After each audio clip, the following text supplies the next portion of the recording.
Hello friends, welcome to section 4.4, the novel once again. In this part, in a Marathi edition, we are discussing about some points. Marathi डिस्कशनमध्ये मी तुमचं परत एकदा स्वागत करतो.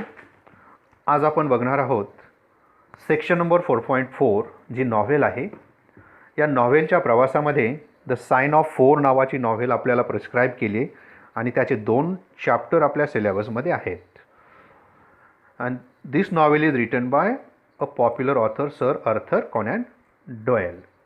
मग याच्यामध्ये आपण बऱ्याचशा गोष्टी बघणार आहोत. आपल्या सिलेबसमध्ये जे 2 चॅप्टर दिले त्याचे थीम असणार आहे. नंतर नॉव्हेलिस्टची इन्फॉर्मेशन असणार आहे, नॉव्हेलचे कॅरेक्टरिस्टिक्स असणार आहेत, टायटल असणार आहे, कॅरेक्टर्स असणार आहेत. अशा अनेक गोष्टींचा अभ्यास आपण याच्या 1-2-3 पॉईंटमध्ये बघणार आहोत.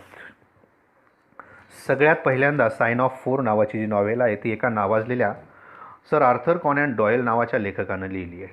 त्या नॉव्हेलिस्टविषयी एक थोडक्यात माहिती आपण बघणार आहोत. कोण आहेत Arthur Conan Doyle?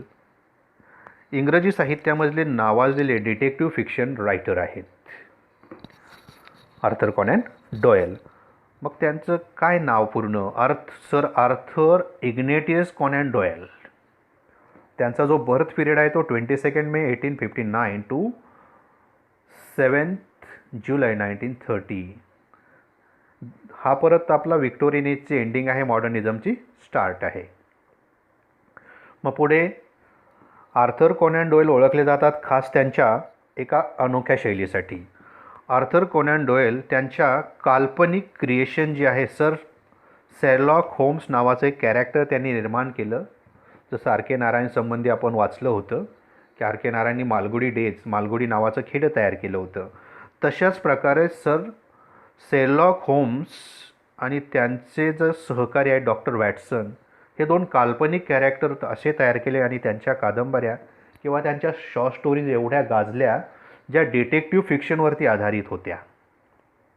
Sherlock Holmes आणि डॉक्टर वॅटसन या 2 पात्रांसाठी सर आर्थर कॉनॅन डॉयल ओळखले जातात. शेरलॉक होम्स स्टोरीज ज्या डिटेक्टिव्ह फिक्शनच्या माइलस्टोन मानल्या जातात. मग ओरिजिनली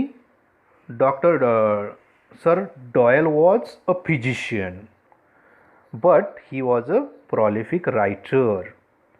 मग ते त्यांच्या कुठल्या नोटेबल वर्कसाठी ओळखले जातात? त्यांची सगळ्यात नावाजलेली नॉव्हेल आहे A Study in Scarlet, may be written in 1887. According with this novel he has written 4 novels. म्हणजे या नॉव्हेलच्या जोडीला अजून 4 नॉव्हेल ह्या माणसानं लिहिल्या. त्याच्यानंतर 50 short stories about Holmes and Watson आणि होम्स या कॅरेक्टरला धरून जवळजवळ 50-55 शॉर्ट स्टोरीज ह्या माणसानं लिहिल्या आणि शेरलॉक होम्स नावाचं कॅरेक्टर पॉप्युलर झालं. मग ह्या शेरलॉक होम्सच्या ज्या स्टोरीज आहेत त्या क्राईम फिक्शनचा माइलस्टोन मानल्या जातात. नंतर अजून या माणसांनी फॅन्टसीवरती, सायन्सवरती फिक्शन लिहिल्या. नंतर सायन्स किंवा फॅन्टसीवरती जी त्यांची नावाजलेली एक फिक्शन होती ती स्टोरीज ऑफ प्रोफेसर चॅलेंजर नावाची सायन्स फिक्शन लिहिली. त्याच्यावर आधारित फिक्शन लिहिल्या.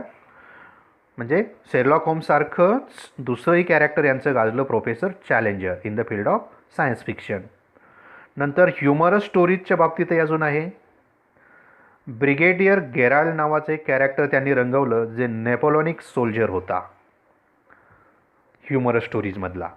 तेही त्यांचं कॅरेक्टर गाजलं. म्हणजे होम्स, प्रोफेसर चॅलेंजर, ब्रिगेडियर गेराल्ड ही अशी काही पात्रं त्या माणसाची गाजली या साहित्यामध्ये. नंतर याच्या जोडीला त्यांनी प्लेज लिहिले, काही रोमान्सेस लिहिली, पोएट्री लिहिल्या, नॉन फॅक्शन वर्क लिहिलं, हिस्टॉरिकल नॉव्हेल लिहिल्या. त्याच्या जोडीला ह्या माणसाचं सगळ्यात सुरुवातीचं वर्क जे पाहतो ते J Habakuk Jephson statement, mystery of Mary Celeste नावाची एक शॉर्ट स्टोरी ह्या माणसानं सुरुवातीला लिहिली होती. तीही त्याच्या आयुष्यात एक गाजलेलं वर्क म्हणून ओळखली जाते. आता ह्या नॉव्हेलविषयी काही पॉईंट्स आपल्याला सांगितले त्याच्यामध्ये. मग ह्या नॉव्हेलविषयी सांगितलेले काही पॉईंट कोणते आहेत? तर नॉव्हेलविषयी सगळ्यात महत्त्वाची गोष्ट सांगितली की यांच्या गाजलेल्या काही नॉव्हेलमधली ही सेकंड नॉव्हेल आहे त्यांनी लिहिलेली, नावाजलेली साइन ऑफ फोर. ही एक डिटेक्टिव्ह फिक्शन आहे. याच्यामध्ये मर्डर मिस्ट्री वर्णन केली आहे. त्याच्यानंतर ही शेरलॉक होम्स आणि वॅटसनच्या सिक्वेन्समधली नॉव्हेल मानली जाते. इथं शेरलॉक होम्स आणि वॅटसन ही जे कॅप्टन मॉर्स्टन आहेत त्यांच्या मर्डरचे मिस्ट्री सॉल्व करतात. नंतर हिडन ट्रेझरविषयी ही नॉव्हेल माहिती देते. मर्डर मिस्ट्री आहे. त्याच्यानंतर ह्या टायटलचा काय अर्थ आहे, what is the meaning of the title, काय आहे. सरळ सरळ द साइन ऑफ फोर शब्दाच्या अर्थावरनं कोणीतरी 4 माणसं त्याच्यामध्ये असणार आहेत. येस, 4 जणांमधला तो करार आहे. मग 4 माणसं आहेत. कदाचित त्या 4 माणसांनी एका पेपरवरती लिहून सह्या वगैरे करून तो करार ठेवला आहे. त्यांच्या जोडीला अजून 2 माणसं त्याच्यात इन्व्हॉल्व झाली आहेत, 2 गार्ड्स. मग ते गार्ड आपल्या अंदमानच्या तिथून त्याच्यामध्ये मिक्स होतात. मग ह्या सगळं त्या ट्रेझरभोवती हे टायटल तुमचं फिरतं आहे. मग ते 4 माणसं कोणते त्या पॅक्टमधले, त्या साइन ऑफ फोर कोणाचे आहेत. मग ते 4 माणसं आपल्याला दिली आहेत सरळ. जोनॅथन स्मॉल नावाचं कॅरेक्टर आहे, निगेटिव्ह कॅरेक्टर. नंतर मेहमूद सिंग आहे, अब्दुल्ला खान आहे आणि त्यांचा दोस्त अकबर आहे. असे 4 नावं तिथं आहेत. नंतर अदर कॅरेक्टर जे याच्यामध्ये येतात 1 बाय 1 त्याच्यामध्ये अटॅच होत आहेत. असं एक थोडक्यात ह्या नॉव्हेलचं कॅरेक्टर किंवा टायटलविषयीची माहिती आहे. याच्यानंतर नॉव्हेलच्या कॅरेक्टरविषयी आपण बघणार आहोत. या नॉव्हेलमध्ये आलेले कॅरेक्टर जे आहेत, सगळ्यात महत्त्वाचं जी स्टोरी आपली रंगवली गेली आहे ही शेरलॉक होम्सवर आधारित. शेरलॉक होम्स नावाचं कॅरेक्टर आहे जे व्यवसायानं प्रायव्हेट डिटेक्टिव्ह आहेत. बेकर स्ट्रीट, लंडन इथं ते राहतात. त्यांचं स्वतःचं घर आहे किंवा तिथंच ऑफिस आहे. नंतर दुसरं महत्त्वाचं कॅरेक्टर येतं डॉक्टर वॅटसन. हा एक मिडल एजेड माणूस आहे जो होम्सचा कंपॅनियन आहे, जो ते केसेस सॉल्विंगमध्ये त्यांना मदत करतो, जो बऱ्याचशा त्यांच्या शॉर्ट स्टोरीजमध्ये नॅरेटर मानला जातो. आर्थर कॉनन डॉयलने याला नॅरेटर केलं आहे. नॅरेटर म्हणून तो फर्स्ट पर्सनमध्ये वॅटसनच्या माध्यमातून कळते बऱ्याच स्टोरीज किंवा ही आपली नॉव्हेल पण लिहिली आहे.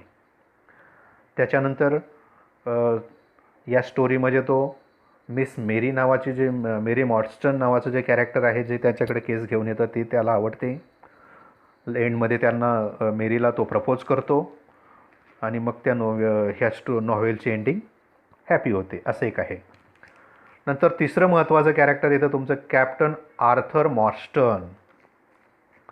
हा एक सामान्य माणूस आर्मीमधला, पण कसल्या तरी ट्रेझरच्या नादानं काहीतरी गोष्ट चुकीची त्याला करावी लागते. तिथं अंदमानच्या जेलमध्ये मग गार्ड म्हणून असतो ऑफिसर. नंतर फादर ऑफ मॅरी मॉर्स्टन आहेत. नंतर त्या ट्रेझरच्या याच्यामध्ये स्वतःचा जीव गमवावा लागतो. नंतर मेजर सॉल्टो नावाचं पुढचं कॅरेक्टर आहे. हे त्याचे कॅप्टनचे मित्र आहेत. तेही आर्मीमध्येच होते तिथं जो ट्रेझर हे दोघं मिळवतात, पण त्या लोकांना फसवायचा प्रयत्न करतो. तो ट्रेझर घेऊन इंग्लंडला पळून येतो. मग जेव्हा कॅप्टन परत येतात तेव्हा त्यांच्या डेथला कारणीभूत ठरतो. थोडंसं एक वेगळं कॅरेक्टर वर्णन केलं आहे. नंतर मात्र त्याला स्वतःची चूक कळते. नंतर ती ट्रेझर तो त्यांच्या मुलांना त्या मेरीबरोबर वाटून घ्या असं सांगतो. नंतर 5वं महत्त्वाचं कॅरेक्टर आलं आहे तुमचं मिस मेरी मॉर्स्टन. ही एक तरुण सुंदर मुलगी आहे, एक 26-27 वर्षाची. ती तिची वडिलांची हरवलेली केस घेऊन या होम्स आणि वॅटसनकडे येते. ते दोघं मग तिची केस घेतात. नंतर ती वॅटसननं प्रपोज केल्यानंतर ते प्रपोज शेवटी स्वीकारते. नंतर ते अननोन माणसाकडनं तिला ट्रेझर मिळतं, ते पत्र मिळतं आणि मग यांच्या मदतीनं ती केस सॉल्व होते. पुढचं आपलं कॅरेक्टर आहे बार्थोलोमेओ सॉल्टो. एवढं महत्त्वाचं कॅरेक्टर याच्यामध्ये नाही आहे, पण त्याचं डेथ वगैरे होते. हा मेजर सॉल्टोचा एल्डर सन आहे आणि तो त्या ट्रेझरच्या नादामध्ये जोनॅथन स्मॉल आणि त्या टोंगाकडनं मारला जातो त्या पॉयझनस ॲरोनं. नंतर थॅडस सॉल्टो नावाचा पुढचं कॅरेक्टर आहे जो यंगर सन आहे मेजर सॉल्टोचा. स्वभावानं चांगला आहे. तो मेरीला मदत करू इच्छितो म्हणून तो लपून छपून पत्राच्या माध्यमातनं मेलनं दरवर्षी ते वडील मेल्यानंतर त्याचे मेजर सॉल्टो मेल्यानंतर दरवर्षी एका पाकिटामध्ये घालून ते मोती तिला पाठवत असतो. पण शेवटचा मोती देताना तो एक तिला पत्र पाठवतो की भेटायचे असं. नंतर इन्स्पेक्टर जॉन अल्बेलने आहेत ॲडबेनली, इन्स्पेक्टर जॉन ॲडबेनली जे पोलीस ऑफिसर आहेत ज्यांच्यावरती ह्या इन्व्हेस्टिगेशनचा चार्ज आहे. तो चार्ज त्यांच्याकडे दिला, ह्या इन्व्हेस्टिगेशनसाठी त्यांना नेमलं आहे. नंतर पुढचं आपलं व्हिलेनियस कॅरेक्टर आलं आहे जोनॅथन स्मॉल, जो ह्या पूर्ण स्टोरीला घडवतो आहे. जोनॅथन स्मॉल हा वन लेग मॅन आहे, ज्याचा एक लेग वुडन लेग आहे आणि दुसरा ओरिजिनल आहे. तो बार्थोलोमेवला मारतो टोंगाच्या मदतीनं. मग ते जे ट्रेझर आहे असा त्याचा समज असतो की यानं आपल्याला फसवलं आहे मेजर सॉल्टोनं. मग त्याचा पाठलाग करत करत तो इंग्लंडला येतो, त्याचा पाठलाग करतो. नंतर मग ते दोघं मिळून बार्थोलोमेवला मारतात. नंतर टोंगा नावाचं कॅरेक्टर आलं आहे. हा क्लोज कंपॅनियन आहे स्मॉलचा, जो अंदमानमध्ये त्याला मिळाला आहे. तो एक मॅन ईटर आहे, पिग्मी माणूस दिसतो आहे, ज्याच्याकडं पॉयझनस ॲरो मारण्याचं स्किल आहे पाईपच्या माध्यमातून. तोही शेवटी त्या चेसिंगच्या दरम्यान थेम्स रिव्हरमध्ये मारला जातो, शूट केला जातो वॅटसन आणि होम्सकडनं, आणि तो नदीमध्ये पडतो. त्याच्यानंतर टोबी नावाचं कॅरेक्टर आलं आहे, जो डॉग आहे. जो डॉग होल्म्सनं त्याच्या इन्व्हेस्टिगेशनसाठी वापरला आहे, त्याच्या एका मित्राचा डॉग आहे. नंतर रेफरन्शियल कॅरेक्टरमध्ये मिसेस सेसिल फॉरेस्टर आहेत, ज्या मिस मेरीकर एम्प्लॉयर होत्या.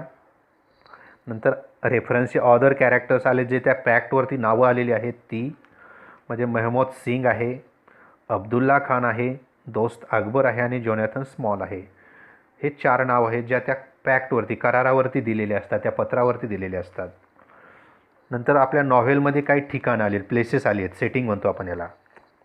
मग कुठल्या कुठल्या प्लेसेसमध्ये नॉव्हेल घडते, कुठं novel took place at different places. Baker स्ट्रीटचा स्पॉट आहे जो लंडनमध्ये आहे, जी होम्स तिथं राहत होते ठिकाण, वॅटसन आणि होम्स. नंतर लिसियम थिएटर आहे. ह्या लिसियम थिएटरजवळ एक अननोन माणूस यांना भेटायला बोलवतो, ते लिसियम थिएटर. नंतर इडनबर्ग हॉस्टेल इंग्लंडमधलं, याचाही रेफरन्स आला, जिथं बरेच दिवस मेरी मॉस्टन राहत होती. नंतर इंडियन टेरिटरीचं वर्णन आलं आहे. इंडिया आहे, आग्रा फोर्ट आहे, अंदमान जेल आहे. नंतर लँगहॅम हॉटेल लंडन आलं आहे, जिथं तिचे वडील तिला भेटणार असतात, कॅप्टन मॉस्टन. तिथूनच ते डिसॅपियर होतात. नंतर थेम्स रिव्हरचा रेफरन्स आला आहे. नंतर त्या ठिकाणाकडं जाताना जे प्लेसेसमध्ये भेटतात त्याचंही वर्णन आलेलं आहे. मग रोचेस्टर रो आलं आहे, व्हिन्सेंट स्क्वेअर आहे, ऑक्सहॉल ब्रिज आहे, सरे साईड आहे, Wordsworth road, Priory road, Lark Hall lane, Stockwell place, Robert street, Cold Harbour lane, ह्या अनेक ठिकाणं याच्यामध्ये आपल्याला वर्णन केलेली दिसतात. त्याच्यानंतर हळूहळू नॉव्हेल पुढे जाते. हे थोडक्यात पाहिल्यानंतर पुढच्या भागामध्ये आपण आउटलाईन ऑफ द नॉव्हेल बघतोय. आउटलाईन आणि प्लॉट दोन्ही गोष्टी सारख्याच असणार आहेत. ह्या गोष्टी आपण इथं बघणार आहोत. थँक्यू.